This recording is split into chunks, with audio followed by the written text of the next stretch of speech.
Do you want to start a podcast, but you don't know where to start? Well, this is the perfect episode for you because I had the opportunity to speak with 10-year podcasting vet Jack O'Hara, and him and I speak about our experiences of 15 plus years podcasting and the things that we've learned along the way in this episode of Iggy Sports Talk. Welcome back into Iggy Sports Talk. I'm your host, J.K. Nazuski, or Iggy for short. I want to thank you so much for tuning into this episode. And if this is your first time watching or listening to Iggy Sports Talk, this episode's a little bit different. Normally, I speak about the deeper aspects of sports and life or whatever is happening in the sports board. But today, I want to speak about my own experiences, podcasting, looking in this camera, speaking behind this microphone with one of my good friends, Jack O'Hara, who has been doing it for 10 plus years and has recorded over 800 episodes, had the opportunity to speak with people like Magic Johnson, Tony Khan, as well as hundreds of others, business professionals, musicians, and influencers. And him and I speak about some of the biggest lessons that we've learned through podcasting, whether it's how to edit an episode, how to promote it, how to get on big guests. Like I've been able to get JJ Redick or Alex Rodriguez. Like I mentioned, some of the big guests that he's been able to get, as well as how to not burn yourself out, look for validation, and much, much more. So without further ado, let's get into my conversation with Jack O'Hara. How are we doing today, Jack? It's great having you on, man. I've never actually had you on my podcast, but you and I have been friends for 3 or 4 years, it seems like now, and all connected throughout the podcast universe. But, it's been amazing to see you not only grow your own show, the O Show, but you're at 600, 700 episodes now? Dude, you're cutting me short. I'm almost at 900. But it is crazy that we connected. I think it was 2019, 2020. Me, you, and Kevin Larney got together in 2020 over Zoom for a podcast. We first met in 22 at the winter meetings in San Diego. And then you came to my neck of the woods in Phoenix for the Super Bowl in 2023. And we got to spend basically the entire week together. You were on Radio Row doing some stuff, doing some man on the street content as well. Yeah, dude. I mean, it's crazy that we've never done a podcast in person before. They've only been over Zoom, considering that we've seen each other in person multiple times. But I'm happy to be here. I've been following Iggy Sports Talk for ever. So I'm glad I finally got the invite. Yeah, absolutely, man. I've been dying to have you on. It's just kind of finding the right topic. And I think we're talking about today something that, we're both really passionate about, which is podcasting. And, we both went through some of those early stages of, trying to find our voice, finding the niche, as well as just getting started. And, I think I bet you would agree with this, most of the misconceptions that people have about podcasting is that everybody's doing it, especially when you see an athlete. It seems like now every former athlete, every celebrity is starting a podcast. And I think a lot of people in their mind is why should I even start if everybody else is doing it? But in my mind, if you have something to speak about, if you have something that you're passionate about, why not start? It's crazy because everybody, regardless if you're talking about the same thing, you're living in Boston, Massachusetts, right? How many content creators are from Boston, Massachusetts talking about the Boston Red Sox, or the Boston Bruins, or the New England Patriots? I could think of 8 off the top of my head, right? But it's everybody has a different unique opinion and everybody has a unique audience that people kind of latch onto. There's always something different about everybody that they bring to the table, which is what I love about it. It's they always say the best thing about podcasting is that anybody could start a podcast, but the worst thing about podcasting is that anybody could start a podcast. We've seen people get into this and blow up in 6 months. We've seen people blow up after 9 years of doing it. We've seen people stop after 7 episodes. They said the average podcaster stops after 7 episodes because they don't see immediate gratification. So it's an interesting avenue to go down because you really never know what you're going to get out of it. And if you put everything and you're all into it, at the very least, you're going to get a ton of great experience, a ton of great connections that are going to serve you way down the road, not just in the next year, not in the next 5 years, but in the next 10, 20, 15, 25 years, So it's always good to connect what we've been able to do the past 5 years or so. Always helping each other out, giving each other a helping hand when we can. And also getting to know people that we grew up watching, I mentioned Boston. Jared Carrabis, probably the first guy I ever reached out to when I started my show, because I always listened as a Yankee fan, believe it or not, always listened to Section 10. Congrats on the relaunch, by the way. Yep. Always listen to guys like a lot of the Barstool guys early on, Portnoy, KFC, Dan Katz, commenter, PFT commenter, and then that transitioned into The Ringer, transitioned into Rogan blowing up, transitioned into Pat McAfee now, the Nelk Boys blowing up. You see that go into, I'm a big pro wrestling guy, the Chris Van Vliets of the world and the Sam Roberts, who are both with Blue Wire. Blue Wire in itself, Kevin Jones starting Blue Wire as a podcasting network back in 2019 with literally $17,000 to his name, has turned that into a multi-million-dollar business in the last 5 years. So you just never really know where it's going to go. You just kind of have to, tread the course of time, because it's like some people blow it right away, some people don't, and you just got to deal with it mentally, because like everything is mental in this game. It's about the long run. It's not about short-term gratification. Completely agree. And, in terms of that, short-term gratification, you've been doing it for 10 years. I've been doing it for, 5 to 6 years. And I think, with those invaluable skills, you don't really think about it right off the bat. I've had a lot of people tell me, even in like social settings, they're like, I don't understand how you can keep a conversation going like so seamlessly, but it's because of the hundreds of thousands of reps I've had through doing podcasting. And you don't even think about that. And, you brought up the networking aspect too. And I think this lends itself so well to like being able to get actual guests. One of the number one questions that I get asked when my podcast comes up, and I bet you get the same question asked, is like, how are you getting these guests? And it seems like it's like easy peasy, you just send a LinkedIn message or you just send a message on Instagram and they ultimately like say yes.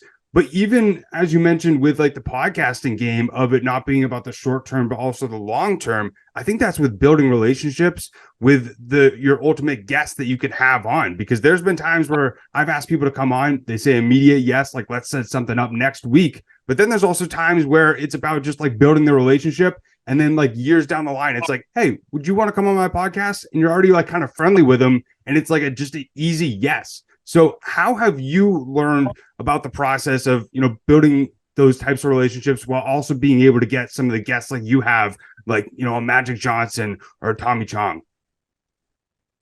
Well, I think you hit the nail right on the head when it came to building relationships, whether that be with a PR team, or like say someone in public relations, or just a publicist of a certain guest that I had on. There was one guest I had on, his name is Corey Taylor. He's the lead singer of Slipknot early on when I was in college.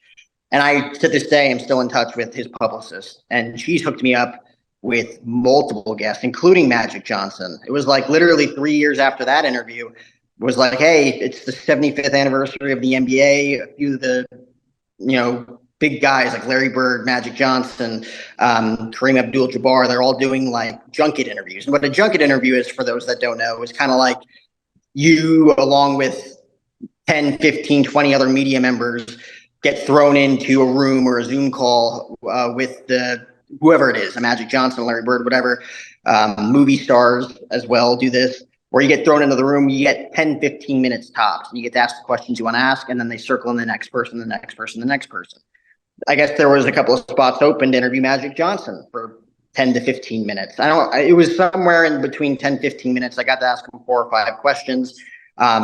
Just one of the most down-to-earth guys that you can meet. And then you go forward from there. How do you build a relationship with someone like that, right? Like that's the difficult part. You get to know multiple people, like you have multiple connections. That's the easiest way I've always found it. It's like you connect with someone. More often than not, they know someone else that in the industry, right? Whether it's they've been on their podcast, they've done business with them on the side, and it's kind of a cliche thing to say, Jake, but everything is sales. Like everything, like podcast, like acquiring podcast guests. I think you touched on it. You could DM them on Instagram, which works. I've gotten multiple big people just through getting to their DMs and them shockingly responding. Emails, going through the publicist, going through their teams, going on multiple different websites to find that information. Email, LinkedIn, whatever you have it. But if you're able to continue to have great conversations with people, continue to be like really curious, and take conversations in a direction where like some of these guests who do millions of interviews like a Magic Johnson, and you're able to take them down an avenue in which, oh, wow, I've never had an interview like this before. Like you really got something. They'll introduce you to more people. right? The majority of the podcast guests I get today is through people connecting me in a group chat via text or a group chat via DMs on Instagram. I reach out to specific guests that I want to have on, but there's a lot of people every morning I wake up in my inbox like, hey, Jack, I'd like to introduce you to so-and-so. I think you guys could do not only a podcast together, but I think you guys could do some really cool things down the line in business as well. So it's all about continuing to provide value for people. It's like when they come on your show, what are you doing for them in return besides just having them on your show? You're giving them content, clips these days with Instagram, TikTok, how saturated all that is, Facebook, everything, LinkedIn as well. We were talking about it before we went on. But how else can you provide value? Connect them with other people that they might be able to do certain things with, make certain projects with that they're looking for. Ask them, be curious about certain things that they're doing in their life, because you never know who that could help them out, which in essence will help you out down the line as well.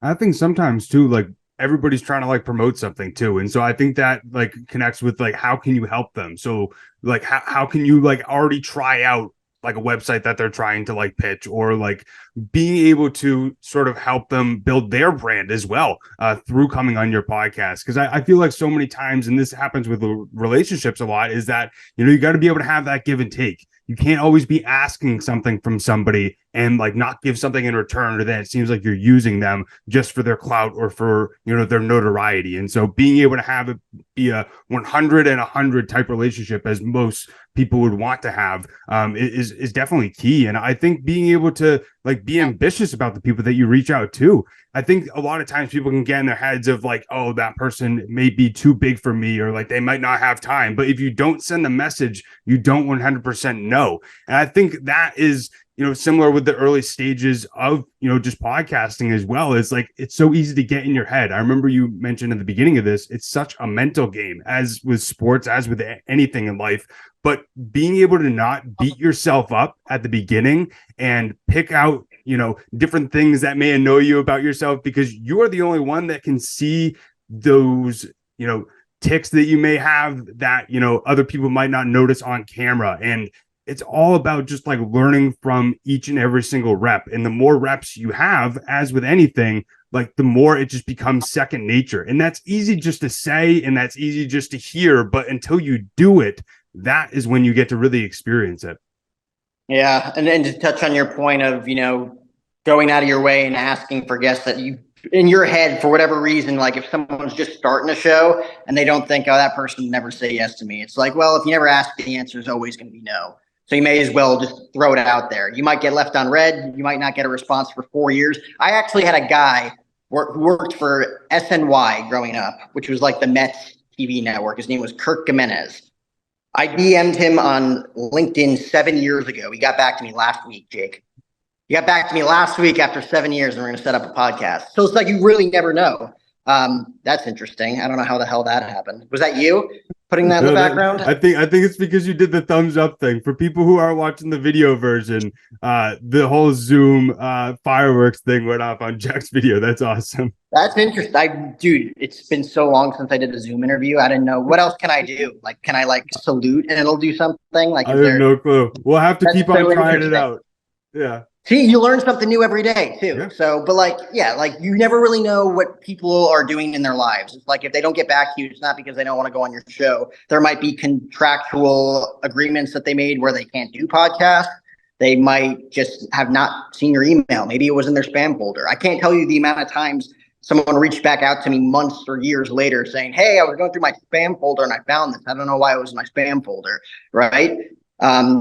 So if you're always in that constant fear of like, well, I might get rejected. It's like, dude, that's life. Like you're going to fail. You're going to fail 99 times out of 100. You just got to be right that one time. Yeah. The best entrepreneurs, let alone podcasters, will tell you that. It's like, all you got to do is be right and continue to grow like we have, right? Both you and I, when we first started our shows, were probably god awful compared to what we're doing now, right? We probably had our 5 to 10 questions listed out, and we were just like listening, head nodding to our guests as they were answering them, waiting for the next question to be asked on my list. I remember looking back at interviews thinking that was great. I think the first time I interviewed Jared Carabas, I remember thinking back, like, that was such a great interview. It's like he was great with his answers because he's been doing it for decades. But looking back at that, I sucked, and I was so monotone, just like reading off what I had because it was over the phone. This was like pre-Zoom, pre-video content for anybody who posted on Instagram and TikTok. And you just learn. You learn from the reps. It's like anything else. If you have a sales job and you're on the phones all the time, it's like you're going to get rejected. You're going to get cursed out by people. But continue to put in the reps. Continue to just stick with the process and trust it. And down the line, like you're going to sell everything, right? So it's just you just truly never know. And I do want to touch on what you were talking about when it comes to the give and take of the industry. And this can be said for any industry as well, because I'm sure you've experienced it. I know I've experienced it. Of some people who just ask and ask and ask for things and they don't really return the favor. It's always great to provide value first, if nothing else, without expecting anything in return. Because down the line, that person is going to recognize, like, Jake's a genuine dude. Jack's a genuine dude. This is a perfect opportunity for him, and they're going to set you up down the line, as opposed to you being like, hey, can you put me in touch with this person? Can you put me in touch with this person? You know, like I've had people who just get into podcasting who ask me for Magic Johnson's phone number, as if I have his phone number. I don't. But it's like you need to get the reps in and you need to get the experience, because obviously you don't know how this works. Yeah. And I think too, that goes back to kind of what you said of like other people will notice that. And then they'll want to introduce you to other people, as well as like the more you build that relationship, the more trust you have. And I feel like people think, like, as with any friendship, you know, it's just going to be like automatic. And that's just not how it is, as well as like being able to get comfortable on camera and like being yourself too. You know, but we've talked about sort of like, you know, having the rejections, you know, not allowing it to deter you. But I think too, the numbers early on, it's easy to get deterred from those as well. And, you know, we both experienced it, you know, low podcast listeners or low views on social media and like that sort of stuff. And, you know, it's easy to get discouraged early on, but also looking at like, how can I like use something else that is making somebody else's podcast successful, maybe on social media, and use it with my own stuff, and really trying to just try out different things while also just learning how to, you know, promote stuff day by day throughout those different reps. And, you know, it's all about like the long game, like we've talked about. But I think, you know, with some of the rejection, with some of, you know, those early downfalls or those early baby steps, like you brought it up in one of your videos, you got to be able to have that grit and that thick skin to be able to, you know, survive sort of in this landscape. If you can't survive after, let's say you, for example, you've done your podcast for 5-6 years. If like you had like no growth whatsoever, it would be discouraging as hell, right? Yeah. But it also, I don't think, would take away from what you're doing, because I feel like me as well, you're a lifer in this. It's like, this is what we wanted to do with our lives. This is all we know how to do. It's like a part of our identity. You're not going to quit. So like if you got into this and you quit like a year in because you weren't monetizing right away, it's like you weren't meant to do this. And that's okay. It's like people try things, but it's like I truly believe the shows that stick it out, regardless of what the output is from your input, no matter how great the input, if the output isn't really what you thought it would be, and you still stick it out, it's because you genuinely love to do it. Like it's a part of your identity. Like being an interviewer and asking curious questions is a part of my nature in my everyday life, not just like when we're recording on Zoom or in a studio. It's like just in general in life, getting to know people. I'm curious. I want to get to know everybody. It's like nobody wants to sit across from that person who's just like, oh, right on, man. And then like they're not really engaging with you. Yeah, you ever been in conversations like that where you're trying to like get to know someone or kind of like tell their story, and they're just, and you know what, I'm from Jersey, you're from, you know, Massachusetts, New Hampshire. It's like people are mean, man. People are just naturally rude. It's like nobody really wants to go out of their way to talk to you, even though like that's not really like what their intent is. But like being curious, being genuinely excited to talk to people, like bring the energy. People will resonate with that energy. Yeah.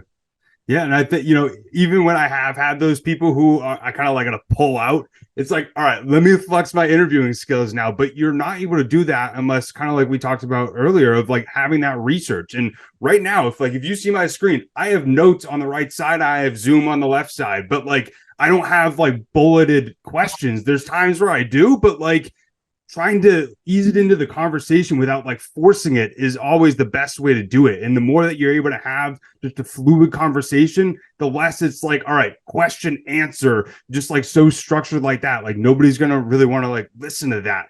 But I think too, being able to find your voice, find that energy, being yourself is also a process in and of itself. There's so many times, even for myself, just starting out, even in just like broadcasting, like Don Orsillo was like my idol growing up. And, I tried at a young age to do the voice and really, try to emulate his cadence. But you got to be able to take things from other people that you like, but also make it into your own. And you're not able to do that without those reps.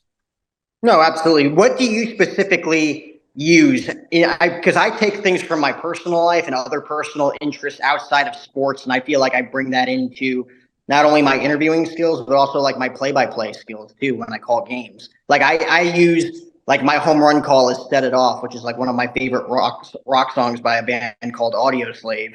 Like grew up, my dad, my brother, both musicians, like big music family. I took other avenues, some other catchphrases I came up with on the air. I'll take from like favorite movie lines of mine. It's like, what else would you say that you've kind of like taken to kind of mold your own voice? I would say it's like just like watching people like Jared Carrabis or Matt Vasgersian or just different people like Jay Shetty too.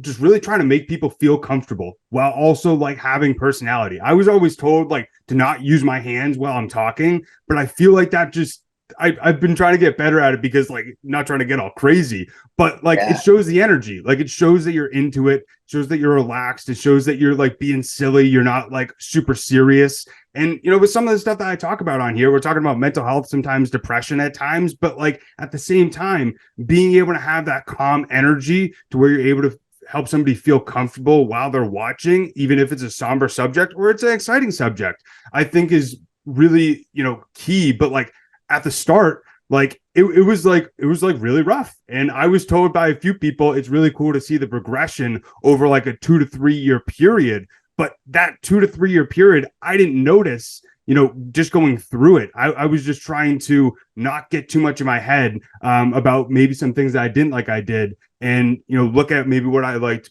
that other people did and tried to mold it into my own thing.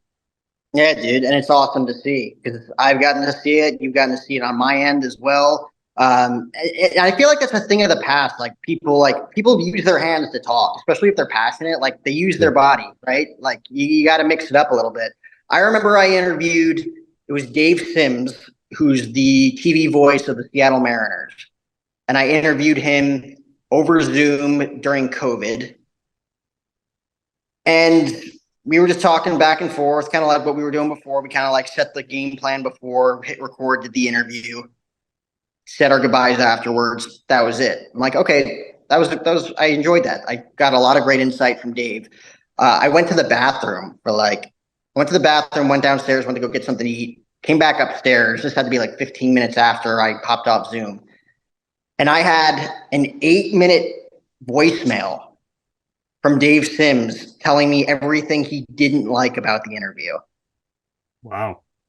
And I immediately was just like, first, like it stung, but at the same time, I'm like, this guy's been calling Major League Baseball games for almost 40 years.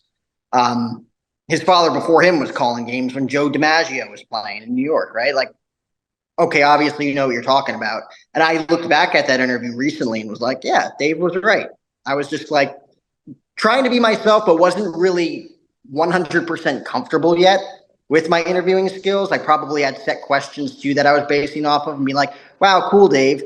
Back in 1971, like looking at my notes.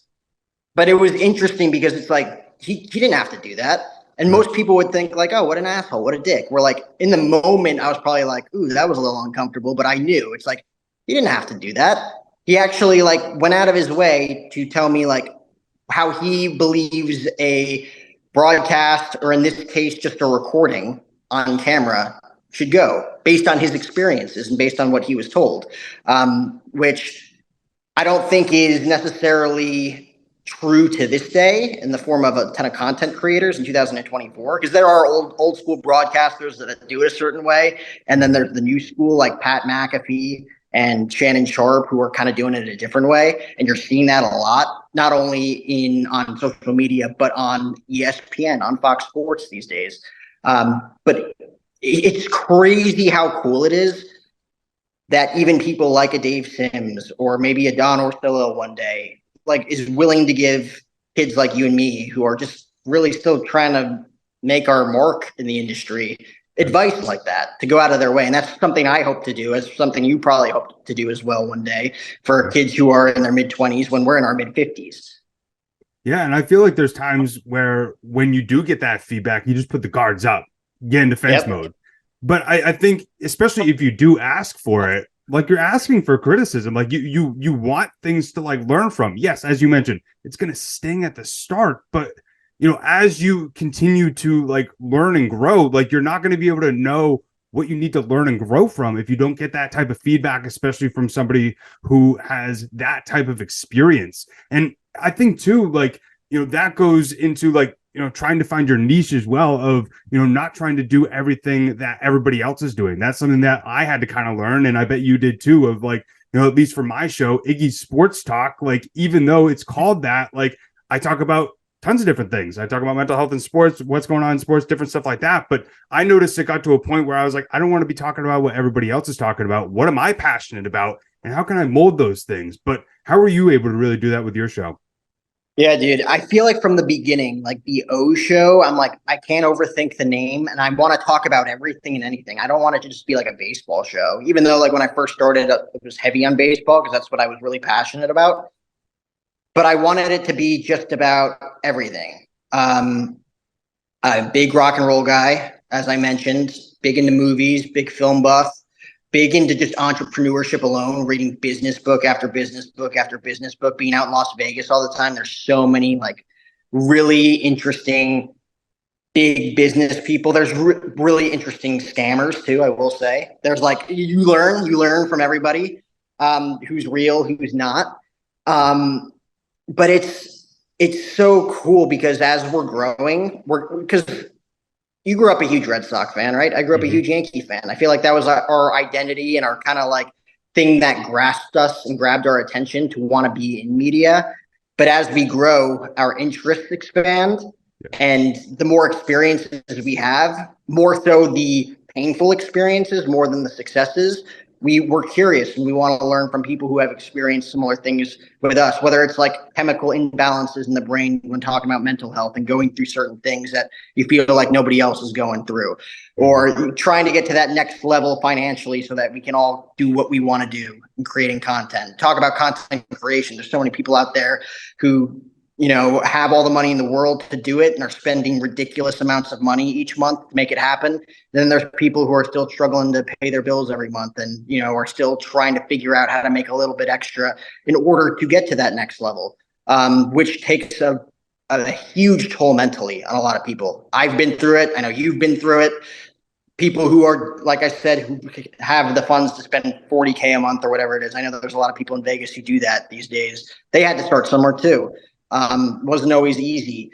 So it's like the more you grow and the more we evolve, the more our brain expands into wanting to learn more stuff, which not only piques our curiosity just in our brain, but allows us to kind of throw that up in our shows. It's like we can ask and talk about certain topics that we personally think no one else is going through, but turns out hundreds of millions of other people are going through it and can seek value from it. Yeah. And there's been times where I've wanted to change the name of my show just because, like, I'm trying to talk about, tons of different things, you know what I mean? But I think at the same time, like, it's your show. Talk about what you want to talk about. Now, there is, like, some boundaries of, like, maybe you should stay within, like, a certain type of niche and not go too far out. But there's also been times where, I've had on, like, a fitness person to talk about, like, how to stay fit, during the new year and, like, that sort of stuff, and, body image and everything like that. That has nothing to do with sports, you know what I mean? But at the same time, like, I want to talk about it. I felt like it was a good representation of my brand, so might as well let's talk about it because it's my show and I control that. But I think with anything, it's easy to get in your head too much about it, and I feel like being able to have people like you and I, as well as like other people who are in this space who maybe have experience or who are just starting out as well, to be able to bounce these ideas off of is super key as well. Yeah, dude. And when you have a niche, it doesn't mean you have to talk to like a specific group of people in one industry. It's Right. like, look at even like Section 10, Parabis, Steve Peralt, Foley Mick, and those guys. Like they interviewed like Lana Rhodes back in the day when she came into Barstool on their show, like a porn star who knows nothing about the Boston Red Sox. Yeah. But they asked her questions based on that niche, which is content she's probably never even done before, which is why it hits. It's why the audience responds to it, because it's like, who would have thought of this? It's creative. Sean Evans with Hot Ones. I always praise the guy. What a genius move. Even if it didn't take off right away, which it didn't. But once it did, it just snowballed into what it is now. An entire network, not just a show, but he's got different channels for it and different little, side niche shows for Hot Ones and all the different sauces him and his team has been able to come up with. He's talked to like every walk of life imaginable. But he found a specific niche that creates specific content that nobody else can really produce. And that's why, sponsors latch on to that, companies latch on, and big TV deals latch on to it. And you never know when it's going to pop off, and you never know if it'll ever pop off. But when it does, you'll realize all of that work was worth it. Yeah, I think thinking about like what makes you different, like what's something that you're passionate about that like somebody isn't talking about yet. What perspective might you have on a certain subject? Different stuff like that is things to think about in order to be able to find your niche. But as we've already talked about, I got 5-6 years, you got 10 years in the game. For somebody who wants to start a podcast, or you can even go back to yourself for starting a podcast, what advice would you give to that person or your younger self? If I were to do it all over again, Jake, I would have done what a lot of people do nowadays. I remember when I first started, I literally hit record, looked at my brother who was co-hosting it with me, and we were like, what are we going to talk about?